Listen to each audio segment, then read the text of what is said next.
بسم اللہ الرحمن الرحیم۔ Kitchen tips. چاول کو دم آنے کے بعد چمچ کی بجائے پلیٹ سے ڈش میں نکالیں، اس سے چاول کبھی نہیں ٹوٹیں گے۔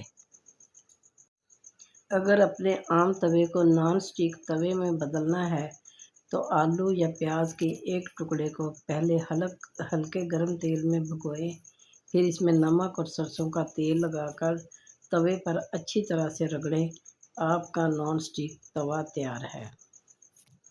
اگر آلو زیادہ میٹھے ہوں تو انہیں چھیل کر نمک ملے پانی میں چند منٹ کے لیے بھگو دیں، اس طرح سے آلوؤں کی مٹھاس ختم ہو جائے گی۔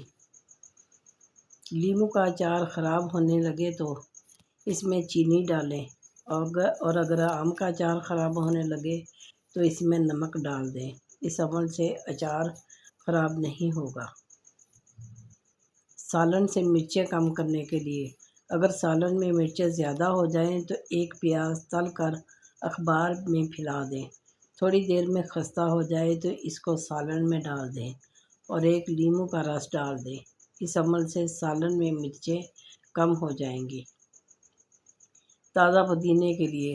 پودینہ اور ہرا دھنیا فریج میں رکھنے سے خراب ہو جاتے ہیں، لیکن اگر پودینے اور ہرے دھنیا کو صاف کر کے دھوئے بغیر خاکی لفافے میں لپیٹ کر فریج میں رکھیں تو یہ کئی دن تک تر و تازہ رہیں گے۔ اگر کباب خستہ بنانے ہیں تو اس میں پکاتے وقت پیاز نہ ڈالیں، بلکہ مسالے میں باریک کٹی ہوئی پیاز شامل کریں۔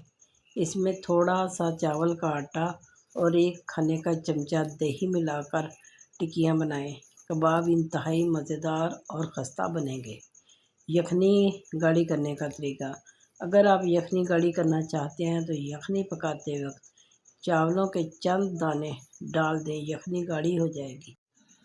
اس رمضان میں بنائیے پکوڑے بہترین سے۔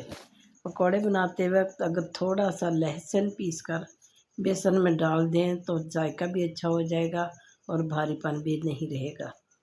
آلو کے لیے ٹوٹکے۔ آلو کو محفوظ رکھنے کے لیے فریج میں رکھیے، اندر سے تازہ رہیں گے۔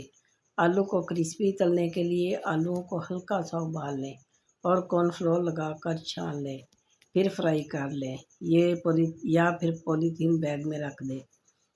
میٹھے آلو کی مٹھاس ختم کرنے کے لیے آلو چھیل کر نمک کے پانی میں ڈپ کر دیں، 1 گھنٹے میں مٹھاس ختم